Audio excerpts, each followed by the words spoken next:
앞뒤 옆에 사람 보고 먼저 인사하겠습니다. 주의 이름으로 사랑합니다. 주의 이름으로 사랑합니다. 어떻게 추석 명절들은 다 잘 쉬었습니까? 가족들 다 만나보시고 귀한 은혜 좀 나누고 말씀을 좀 나누셨습니까? 예배를 들으셨나요? 네, 감사해요. 우리가 교회 생활을 하면서 교회에서는 신앙생활을 잘합니다. 그런데 과연 일상생활에서 신앙생활을 잘하는지, 그거는 자기 자신이 이런 때 명절 때 같은 때 보면 먼저 하나님 앞에 가족들끼리 예배드리는 그런 모습을 보면 알 수가 있습니다. 언제나 우리는 코람데오의 삶을 살아가는 게 신앙입니다. 하나님 앞에서의 삶을 살아가야 됩니다. 늘 그분을 경외하는 마음으로 살아가야 됩니다. 오직 그분만을 두려워하고 어떤 것도 두려워하지 않고 어떤 사건도 어떤 사람도 두려워하지 않는 우리 큰나무교 식구들이 다 되시길 주의 이름으로 축원합니다. 오늘 본문은 우리가 잘 아는 내용이에요. 믿음의 조상 아브라함이 그의 아들 이삭을 장가보내기 위해서 늙은 종 엘리에셀에게 명하에서 고향 하란으로 보내는 내용으로서 창세기 24장 전체를 다 들어서 발해서 기록할 정도로 아주 중요한 영적인 교훈을 주는 내용입니다. 엘리에셀은 주인 아브라함에게 그 명령을 아주 충실히 성실히 완수할 때까지 여러 가지 어렵고 힘든 일들이 많았지만 그는 맡겨주신 그 사명을 훌륭하게 잘 감당했음을 창세기 24장은 보여주고 있습니다. 이는 바로 사명자는 소홀해야 될 것들이 많이 있음을 보여주는 내용이죠. 그렇다면 우리가 주님께로 받은 사명을 아주 성실하게 잘 완수하기 위해서는 과연 우리가 무엇을 초월해서 순종을 해야 하는지를 살펴보면서 은혜를 나누겠습니다. 첫째로 나이와 장소와 거리 등의 외적인 환경의 한계를 초월해서 순종해야 하는 겁니다. 순종해야 합니다. 먼저 아브라함과 엘리에셀의 관계는 예수 그리스도와 교회의 관계를 나타내는 것으로서 예수 그리스도께서 교회를 사랑하고 교회를 축복하고 신뢰하는 그런 모습과 또 교회는 예수 그리스도의 명령에 절대 순종하는 모습을 보여주는 것입니다. 그런 관계를 보여주고 있어요. 먼저 2절 말씀을 볼 때 아주 특이한 내용을 볼 수 있는데 아브라함이 늙은 종 엘리에셀에게 넌 가까이 와서 내 손을 내 허벅지 밑에 놓아서 나에게 맹세하라. 일반적으로 맹세를 그런 식으로 하지 않아요. 그것은 바로 이 아브라함이 늙은 종 엘리에셀을 그만큼 신뢰했다는 뜻이고 엘리에셀은 그 아브라함을 명령에 절대 복종하는 그런 관계였음을 알 수가 있는 것입니다. 정말로 아브라함을 얼마나 존경하고 사랑했는지를 보여주고 있습니다. 특히 엘리에셀은요, 늙었는데도 맹세시켜서 4절 말씀에 보면 내 고향 내 족속에게로 가서 내 아들 이삭을 위하여 아내를 택하라라는 아주 중요한 사명을 맡긴 것이죠. 그런데 여러분 이때 엘리에셀의 반응은 우리가 살펴볼 때 첫 번째는 나이를 초월해서 순종했다는 거예요. 엘리에셀은 늙은 종이었다고 했듯이 그는 늙은 종이었음에도 불구하고 그것을 초월해서 아브라함의 명령에 순종했다는 사실입니다. 그렇다면 여러분 그의 나이는 얼마나 되었을까요? 먼저 그의 나이를 살펴보면 우리 열왕기상 6장 1절에 성경의 모든 연대를 정하는 기준이 되는 말씀입니다. 우리 한번 보겠어요. 열왕기상 6장 1절을 한번 찾아보겠어요. 모든 연대와 시간을 정하는 기준이 되는 말씀이 열왕기상 6장 1절이에요. 우리 한번 읽어보겠어요. 열왕기상 6장 1절 다 찾으셨으면 아멘. 자, 같이 읽어봐요. 시작. 이스라엘 자손이 애굽 땅에서 나온 지 480년이요 솔로몬이 이스라엘의 왕이 된 지 4년 15월 곧 둘째 달에 솔로몬이 여호와를 위하여 성전을 건축하기를 시작하였더라. 그러니까 솔로몬이 즉위한 지 4년 뒤인 966년에 이제 성전을 건축했는데 그때가 출애굽한 지 480년이라는 거예요. 그러니까 966년에 480년을 더하면 1416년에 출애굽했던 것이 나오고 1416년에서 이제 이스라엘 백성들이 400년 노예 생활과 애굽이 통치하던 30년을 들어서 430년을 더하면 1876년에 이스라엘 백성들이 애굽으로 내려갈 때 그때 야곱의 나이가 이 창세기 47장 9절 말씀에 보면 130세라고 했으니까 거기에 130세를 더하면 2006년이 바로 야곱이 태어난 날이고 야곱이 태어날 때 그때 이삭의 나이가 이삭이 장가가니 40세에 장가가고 20년 뒤인 60세에 야곱을 낳았으니까 쌍둥이 에서와 함께 그러니까 거기다가 60세를 더 더하면 2066년이 야곱이 출생한 연도고 그때 이삭이 출생할 때가 아브라함이 100세에 나니까 거기에 100세를 더하면 2100 기원전 2166년이 아브라함의 출생한 연도가 됩니다. 자, 그런데 아브라함이 창세기 12장에 보면은 75세 때에 하나님의 부르심을 받은 뒤 10년 뒤인 2082년에 창세기 15장에 가보면 헷보로 낙을 맺게 되는데 아브라함에게 하나님은 다시금 7번째로 내 아들, 내 자손을 통해서 이제 온 세상을 구원할 것이라는 그런 언약, 헷보로 낙을 체결할 때 그런 약속을 주셨음에도 이 아브라함은 이런 얘기를 합니다. 믿음이 부족해서. 자기 믿음이 아니었죠. 자기 믿음이었죠. 하나님 믿음이 아니라. 자기가 신뢰하는 상속자가 바로 이 엘리에셀이라고 했습니다.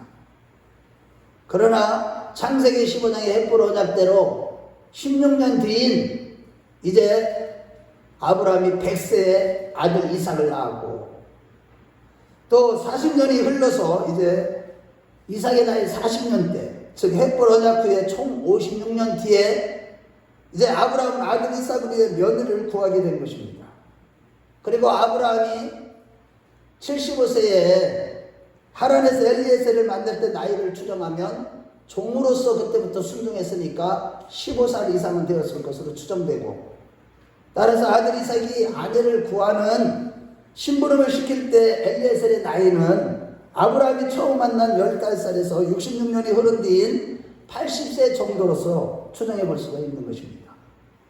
즉 아브라함으로부터 이 사명을 받을 때 80세가 넘는 노인이었던 것이죠.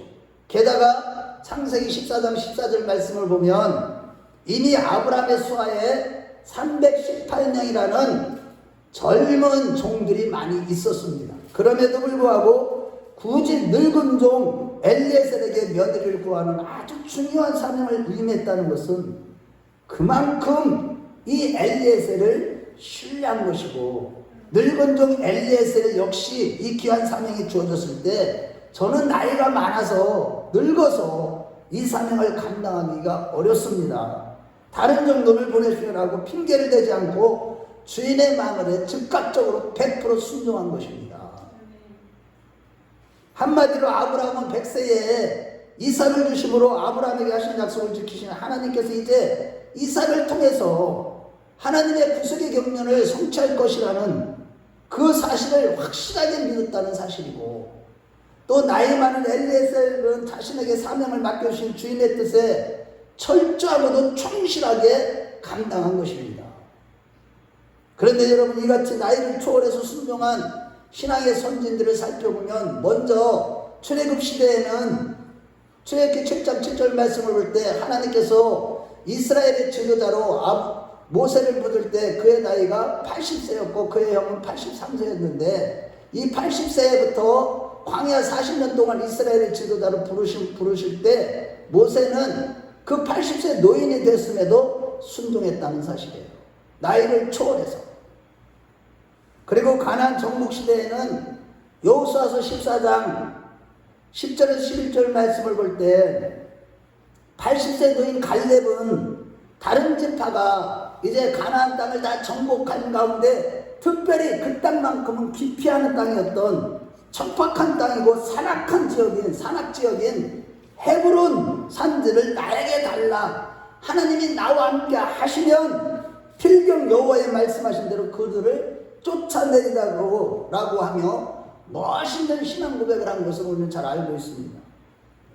이와 같이 엘리에셀과 믿음의 선진들은 하나님의 명령이 주어졌을 때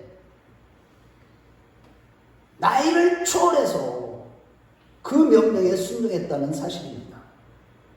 두 번째는 장소와 환경의 외적인 한계를 초월했습니다.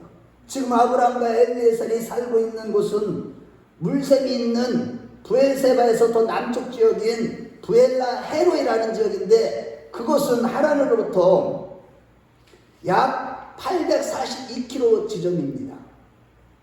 서울에서 부산까지가 452km니까 서울에서 부산 갔다가 다시 수원까지 오는 그 거리로서 그 먼 거리를 엘리에셀은 아브라함에게 받은 바 사명을 감당하기 위하여 하인들과 또 약대 10마리와 또 거기다가 혼인을 위해서 예물과 금은보화를 잔뜩 싣고 하루에 약 42km라는 거리를 약 20일 정도 걸어서 하란에 도착한 것입니다. 왕복으로 계산하면 80세 노인이 약 1700km나 되는 거리를 오늘날 같이 자동차도 없는 그런 시대에 그 멀고도 험한 길을 약 40일 동안 강행군을 했다는 것은 정말로 쉽지 않은 그런 일이었습니다. 그럼에도 엘리에셀은 거리와 환경의 외적인 환경을 초월해서 주인 아브라함의 한마디 그 명령에 순종하기 위해서 묵묵히 감당한 것입니다. 이렇게 거리와 환경을 초월하는 사명자의 모습은 성경이 여러 곳에서 보여주고 있는데 먼저 요나서에 보면 요나 선지자는 하나님께서 명령하시기를 요나서 1장 2절에 너는 일어나 저 큰 성읍 니네에 가서 그것을 향하여 외치라. 그 악독이 내 앞에 상달되었습니다 라고 명령하셨습니다. 하지만 요나는 어떻게 했나요? 즉각 순종했나요? 그렇지 않습니다. 하나님의 명령을 받았음에도 이방 나라를 구원하는 하나님의 뜻에 순종하기 싫어서 지중해 바닷가에서 배를 타고 반대 방향 다시스로 향했습니다. 그러니까 하나님께서는 태풍을 준비하셔서 풍랑을 일으키시고 사람들은 다 살기 위해 배 안에 있는 모든 짐들을 다 내버렸는데도 풍랑이 그치지 않자 그 다음에는 제비를 뽑아서 사람을 던지게 되었는데 요나가 제일 먼저 뽑혀서 바다에 던져지게 되었습니다. 이는 물론 하나님이 다 간섭하신 것이죠. 그리고 하나님이 미리 준비하신 고래가 삼킴으로 요나는 3일 동안 고래 뱃속에서 있게 된 것입니다. 그가 고래 뱃속에 있을 때 상황은 먼저 깜깜했을 것이고 고래가 잡아먹은 온갖 물고기들이 고래 위에 걸어 썩어가면서 끈적끈적하고 악취가 나는 아마 1분도 견디기 힘든 지옥 같았을 것입니다. 그때 그는 뱃속에서 3일 동안 보내면서 무엇을 했겠습니까? 요나는 철저히 회개하고 이에 하나님께서는 고래가 요나를 땀은 채 내뱉게 하셔서 다시 살아났는데 그 지역이 가드 헤벨이라는 지역인데 이 니느웨까지 거리가 900km나 되는 그런 거리입니다. 그럼에도 고기 뱃속에서 다시 살아난 요나는 그 먼 거리를 찾아가서 하나님의 말씀대로 순종하여 하나님의 심판의 메시지를 선포했을 때 니느웨 백성들이 동물까지도 다 금식하며 다 회개하는 가운데 그런 놀라운 하나님의 역사가 있었던 것입니다. 거리를 초월해서 순종하는 그런 사명자들이 있었기 때문에 니느웨 같은 그런 나라에 회개의 역사가 강력하게 임했던 것이죠. 그리고 신약시대의 바울 사도 역시 주신 사명대로 아시아와 유럽에 발로 직접 걸어다니면서 선교하며 마지막에는 로마에 가서 복음을 전하다가 목이 달려 순교했습니다. 그가 복음을 전하기 위해서 다녔던 거리를 계산하면 AD 48년, 서기 48년부터 62년까지 1차 선교 때는 1930km를 달렸고 2차 선교여행 때는 4046km, 4343, 3천에는 4046, 그리고 로마에서는 약 3408km의 여행을 다니면서 총 10년 1개월 동안 13,727km라는 거리를 자동차도 없던 시대에 장소와 거리의 환경의 한계를 초월해서 이방인의 선교의 사명을 감당했던 것입니다. 그 먼 거리의 외적인 환경을 초월해서 사도 바울은 주님이 주신 명령에 그 사명에 순종했던 것이죠. 이렇게 환경의 한계를 초월하는 선교사들이 있었기에 오늘 우리가 예수를 믿어 영생의 복을 받게 되는 줄로 믿습니다. 즉 거리에 상관없이 많은 외국인들이 우리 대한민국에 와서 복음을 전하다가 흘리신 그 순교의 피의 터 위에서 우리가 복음을 믿게 됐고 하나님의 자녀가 되는 엄청난 축복을 받게 된 것입니다. 그게 저기 그 절두산 옆에 무슨 저지요? 거기 저 자주 가봤는데 이름이 생각이 안 나요. 거기 가보면서 늘 그런 생각을 해요. 이런 분들이, 이런 선교사님들이 있었기 때문에 우리 대한민국이 이렇게 발전할 수 있었고 그들의 순교의 피부에 그 복음이 전파되는 가운데 우리까지 예수를 믿어 영생 복락을 누리는 삶을 살게 되었다면 그런 생각을 하게 됩니다. 그렇습니다, 여러분. 이렇게 복음을 전해짐으로 말미암아 우리가 복음으로 나음을 입었고 복음으로 나음을 입은 우리의 사명은 우리의 존재와 삶과 태도와 또 모든 것을 통해서 오직 예수만을 나타내는 것이 우리의 사명인 줄로 믿습니다.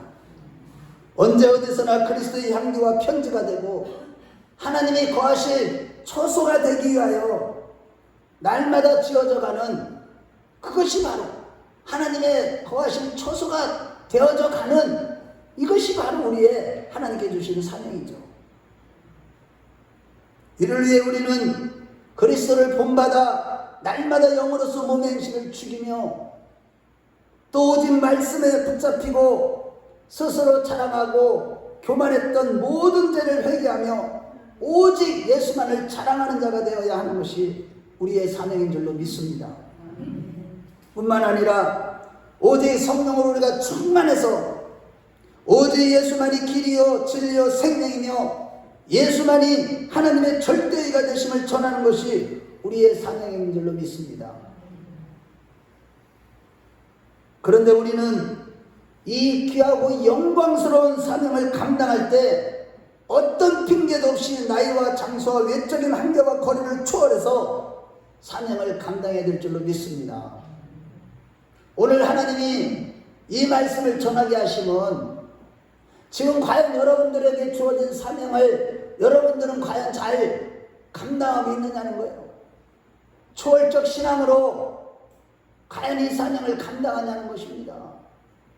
나이 핑계대지 아니하고 어떤 외적인 핑계대지 아니하고 하나님이 주신 명령대로 날마다 영으로서 몸의 행실을 죽이기 위해서 몸부림치는 사명, 오직 그리스도만 나타나는 그런 인생이 되기 위해서 끊임없이 주님 앞에 내 자신을 줘서 복종시키는 그 사명,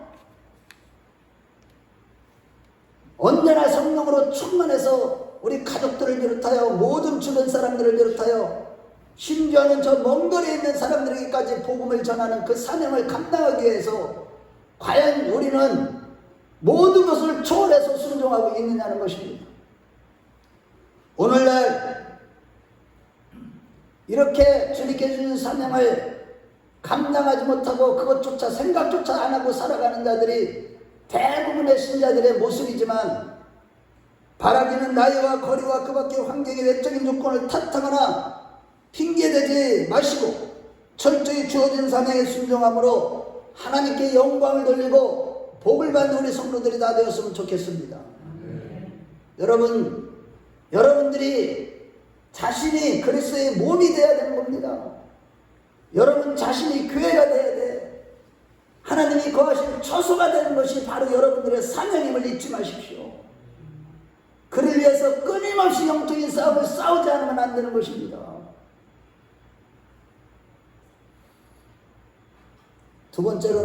둘째로는 환난과 고통 중에서도 기도하며 자기 자신을 초월해야만 하는 것입니다. 초월해서 순종해야 돼요. 자기 자신을 초월해서 10절 이후의 말씀을 보면 이 귀한 사명을 받은 엘리에셀은 드디어 하란에 도착했고, 도착하자마자 12절 말씀을 볼 때 우리 주인 아브라함이 하나님이 여호와여 온컨대 오늘 나에게 순조롭게 만나게 하사 내 주인 아브라함에게 은혜를 베푸소서라고 하면서 그는 우물 곁에서 성중에서 사람들이 딸들이 이제 물을 길러 우물을 올 텐데 오면 제가 먼저 물을 달라고 하겠습니다. 이때 불평불만 없이 물을 주며 내가 얘기하지 않아도 제가 데리고 온 이 약대들에게도 물을 주는 처녀라면 하나님이 예비해 두신 아브라함의 며느리감인 줄로 믿겠습니다 라고 기도했습니다. 그런데 여러분, 놀랍게도 엘리에셀의 기도가 끝나기도 전에 리브가라는 처녀가 항아리를 어깨에 메고 우물가에 나타났고, 리브가가 물을 떴을 때 물을 달라고 하니까 기도한 대로 18절에서 창세기 23, 18절에 19절 말씀을 볼 때 엘리에셀에게 물을 주었을 뿐만 아니라 약대가 10마리가 되는데 그 약대는 물을 먹는 이 사막의 하마라는 별명을 가지고 있듯이 하루에 50리터에서 100리터의 물을 먹는다고 합니다.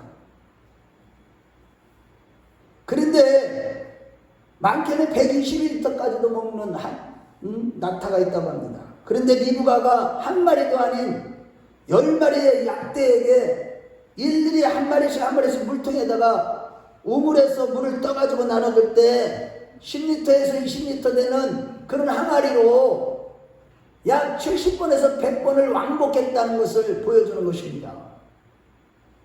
리브가의 그 모습을 80대의 노인 엘리에셀이 묵묵히 지켜보니까 그녀는 아무런 불평불만도 없이 기쁨과 즐거움으로 자원하는 마음으로 행한 것을 볼 때 먼저는 마음의 씀씀이가 됐고, 사람을 대하는 기본적인 예절이 됐고, 또 물을 70번에서 100번을 떠다 주는 것을 볼 때 당시에는 가정일을 하려면 오늘과 달리 힘이 있어야 하는데 여자들이 체력이 됐습니다. 지금 이 리브가는 이 정도 연이라면 하나님의 뜻을 감당하고 있는 우리 주인 아브라함의 며느리로서 손색이 없는 그런 사람이라고 늙은 종 에벤에서는 인정을 해준 겁니다.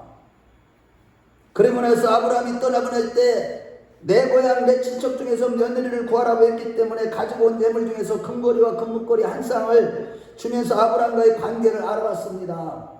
즉 이 처자가 아브라함과 어떤 연통 연결이 안 되나 그것을 알아보면서 부모님이 누구냐고 했을 때 놀랍게도 아브라함의 친동생인 나홀의 아들 부두엘이 딸이었고, 부두엘의 아들은 라반이고 딸이 리브가였습니다. 이렇게 리브가는 아브라함과 아주 가까운 친척인 것을 알고 나서 에벤에서는 즉각적으로 리브가와 함께 그의 집으로 가게 됩니다. 그런데 집에 도착하자마자 리브가의 오라버니 라반이 손님을 대접하기 위해서 발 씻을 물을 준비하고 음식을 차려서 먹기를 청했는데 전통과 달리 에벤에서는 정중히 거절합니다. 32절에서 33절 말씀해 보면 에벤에서는 자신이 먼저 해야 할 일, 곧 아브라함이 자신을 보낸 목적을 다 얘기하고 나서 또 혼인계약을 위해 금은 폐물을 유명하게 주는 일을 다 마친 다음에 비로소 음식을 먹은 겁니다. 우리 32절과 33절 읽어보겠어요. 우리 한번 창세기 24장 32절과 33절 한번 보세요. 이 엘리에셀의 태도를 한번 보세요. 32절과 33절. 자, 시작. 그 사람이 그 집으로 들어가매 라반의 낙타의 짐을 부리고 집과 사료를 낙타에게 주고 그 사람의 발과 그의 동행자들의 발 씻은 물을 주고 그 앞에 음식을 베푸니 그 사람이 이르되 내가 내일을 진술하기 전에는 먹지 않으겠나이다. 이렇게 그러면서 이미 하나님께서 아브라함이 명령한 대로 그 사명을 다 감당하고 나서야 비로소 음식을 먹습니다. 이뿐만 아니라 53절과 54절 말씀에 보면 엘리에셀은 하루를 묵고 난 다음 날에 일어나자마자 곧바로 다시 고향인 부엘라 헤로이로 떠나려고 준비를 했습니다. 리브가의 부모님과 오빠라 라반은 며칠을 머물러 쉬었다고 하라고 강권함에도 불구하고 아니라고 바로 가야 한다고 고집을 부린 겁니다. 왜냐하면 우리 주인이 지금 학수고대하면서 기다리고 있기 때문에 나는 이 기쁜 소식을 빨리 가서 전해야 할 사명이 있어서 지금 가야겠다고 말한 것이죠.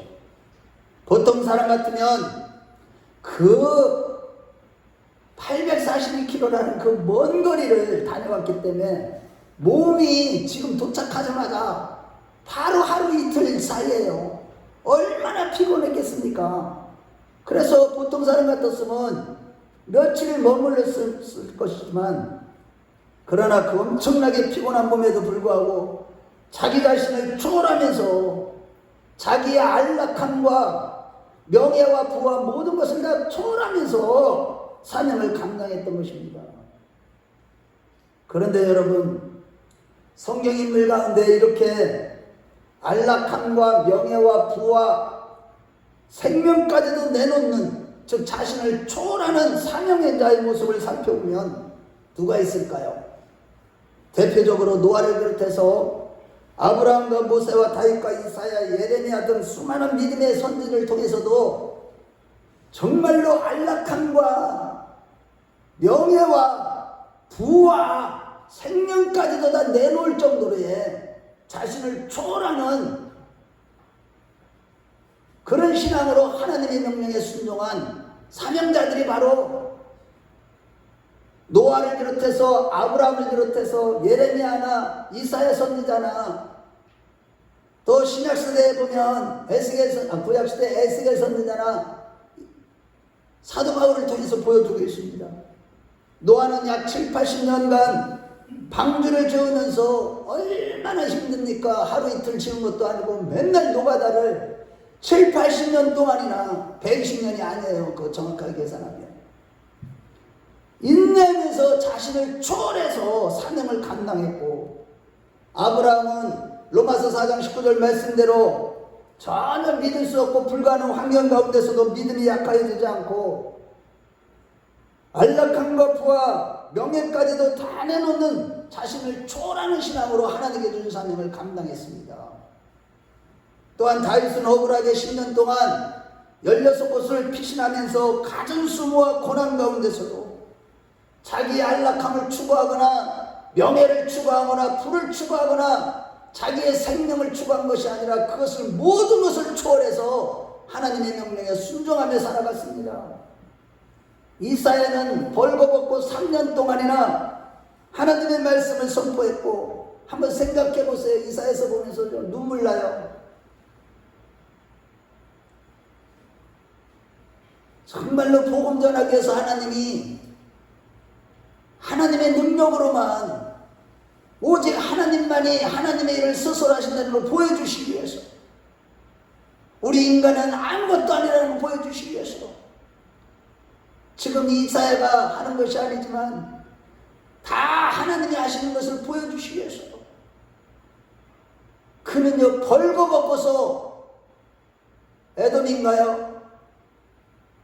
그 나라를 위해서 심판의 메시지를 전했습니다. 회개하라고 외친 것입니다.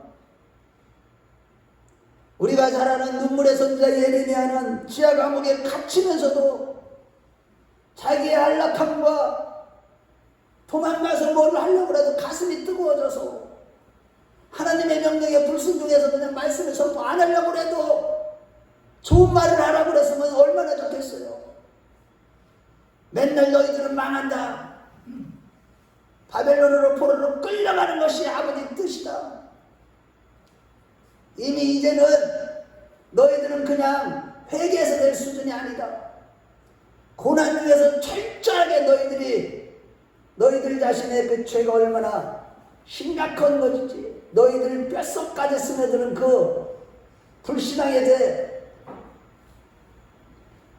그것을 지적할 때 진흙구덩이인 그 감옥에 갇혀서 자신을 초월해서까지 하나님의 사명을 감당했습니다. 에스겔 선지자는 좌편으로 391년 1년 2개월 동안이나 누워있고 우편으로 40일간이나 누워 살면서 하나님의 뜻을 전했고 총 22년 동안 백성들의 죄를 추적하다가 박해를 받는 중에도 자신을 초월해서 사명을 감당했습니다. 이들은 모두 극한 고난과 고통 중에서도 마다하지 아니하고 즉 안락함과 명예와 부와 생명까지도 바치는 자신을 초월해서 사명을 감당했던 것입니다. 그리고 신약시대 사도 바울 역시 사도행전 20장 24절에 나야가 달려갈 길과 주 예수님께 받은 사명 곧 은혜의 복음을 하나님의 은혜의 복음을 증언하는 일을 마치지 아니하는 나의 생명을 조금도 귀한 것으로 여기지 아니하였다 라고 고백했듯이 하나님의 말씀의 명령에 순종할 때 심지어 자신의 생명까지도 초월해서 순종했던 것입니다. 우리가 이같이 안락함과 부와 오늘날 명예와 생명까지도 바치는 초월적 신앙으로 사명을 감당할 때 하나님은 우리를 위해서 새 일을 그때서 비로소 행하시는 것입니다. 이러한 맥락에서 이사야서 43장 18절에 19절 말씀해 보면 너희는 이전 일을 기억하지 말며 옛날 일을 생각하지 말라. 보라 내가 새 일을 행하리니 이제 나타낼 것이라. 너희가 그것을 알지 못하겠느냐. 반드시 내가 광야에서 길을 사막에 강을 내리니 라고 하신 것입니다. 할렐루야. 우리가 빈 마음으로 하나님 앞에서 우리의 최고의 것을 드릴 때 하나님의 사명을 감당하기 위해서 우리의 가장 귀한 것, 최고의 것, 생명까지를 바치는 그런 하나님 앞에 내놓을 수 있을 때 그 나이와 환경과 내 자신의 안락함과 부와 명예 생명까지 드리는 초월적 신앙으로 우리가 사명을 감당할 때 하나님은 나를 위해서 새 일을 행하사 광야에 길을 내시고 사막에 강이 흐르는 축복을 받게 됨을 믿어주시면 아멘 하시기 바랍니다. 우리 한번 찾아보겠어요. 이사야서 43장 18절에 19절입니다. 이사야서 43장 18절에서 19절.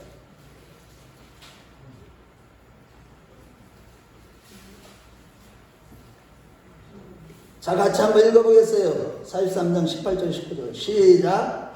너희는 이전 일을 기억하지 말며 옛날 일을 생각하지 말라.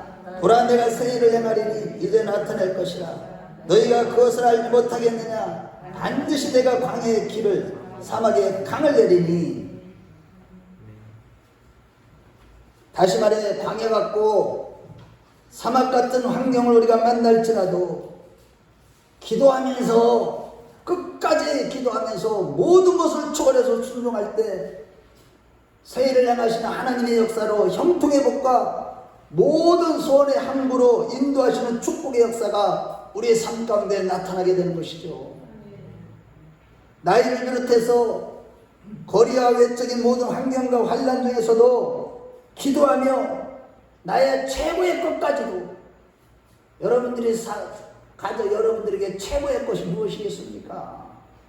제가 이번에 우리 사모가 먼저 천국으로 이렇게 입성할 때 그 모습을 보면서 야, 우리 인간은 아무것도 아니구나. 최고의 것도 하나님이 그냥 싹 가져가시는 것이구나.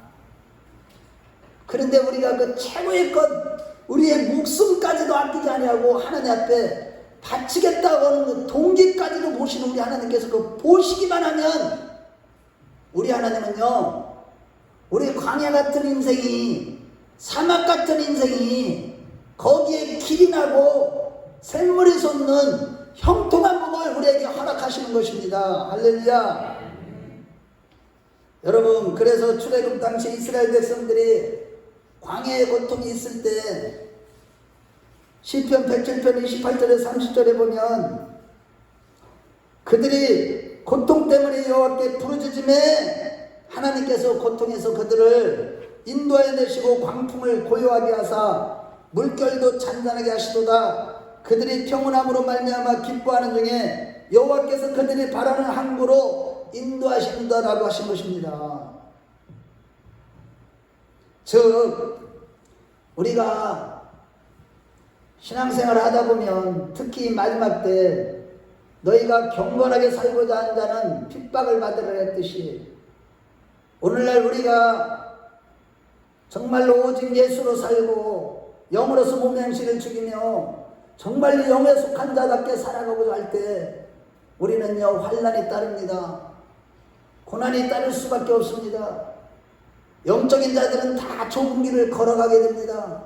자기가 원하든 원하지 않든 이미 하나님의 프로그램 속에 그것이 다 들어있기 때문에 제 자신이 이번에 생각해 보았습니다.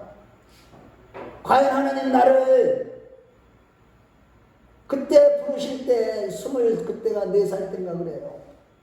그 이전에 어렸을 때 신앙생활 한 번 말고요.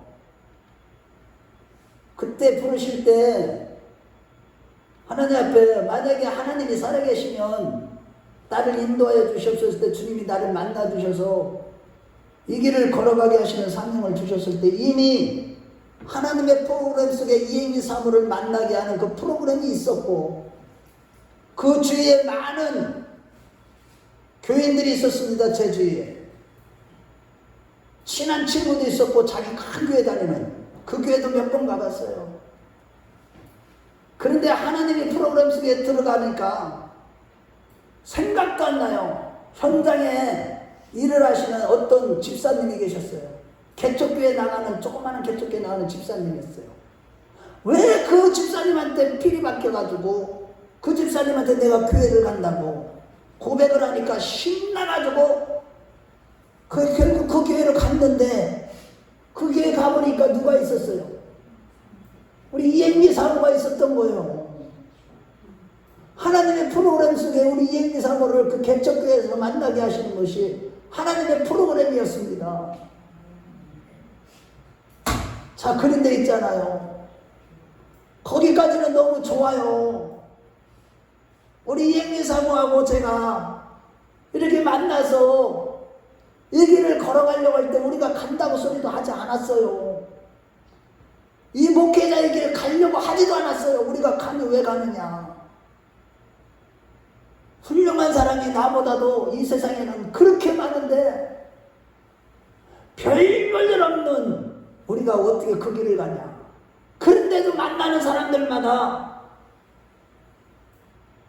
최종이라고 빨리 돌이키셔야 된다고 그 좋은 직장 안정된 직장 다니면서 저는 교회생활 열심히 하면서 충성봉사 다 하다가 노년에 선교사로 나가서 자비랑 선교하면서 인생을 마치고 천국 갈 계획을 삼았는데 아니 마침 만나는 사람들마다 영적으로 깨어있다고 하는 목사님들마다 은사를 받은 목사님들마다 저보고 당신은 은혜를 받아서 목회자가 되고 목회자가 좋아 보여서 목회자가 되는 그런 사람이 아니라 하나님이 창세전에 보낼 때부터 이미 주의 종으로 보냈다고 하면서 그 길을 가라고 했지만 저는요 이 목회자의 길을 가고 싶은 마음이 없었어요. 그래서 다시 금식했어요.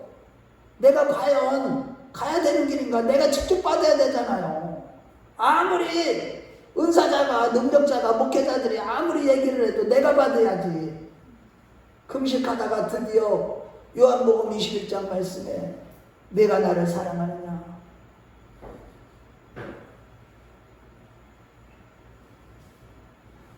그 말씀을 받고 이 길을 걸어갔는데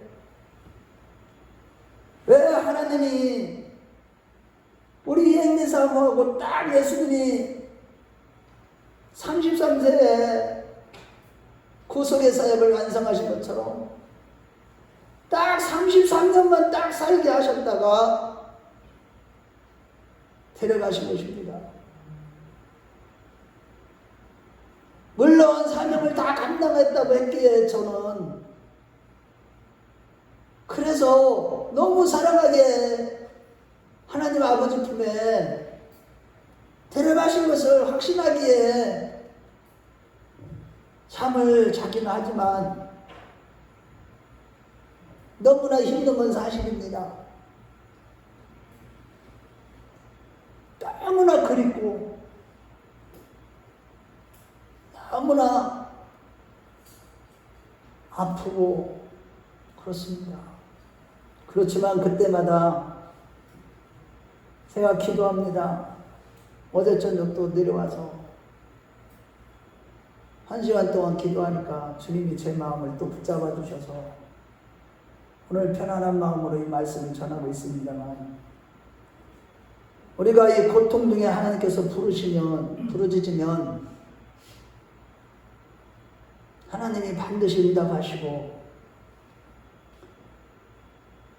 모든 고통을 초월해서 주님의 사명을 감당할 수 있는 능력을 주시기 때문에 언제나 저와 여러분들이 어떤 고통이 있다 할지라도, 앞으로 이제 대환란 시대에 들어간다 할지라도, 내년도에 이제 퍼펙트 스톰이 오는데 내년도에 따라서 내후년도는 이제 모든 것이 판가름 나는 시대인데, 바라기는 우리 큰나무교회 식구들은 어떤 어려움과 환란이 있다 할지라도 기도하면서 초월적 신앙으로 정말로 우리에게 주신 사명을 감당하는 자들이 되었으면 좋겠습니다.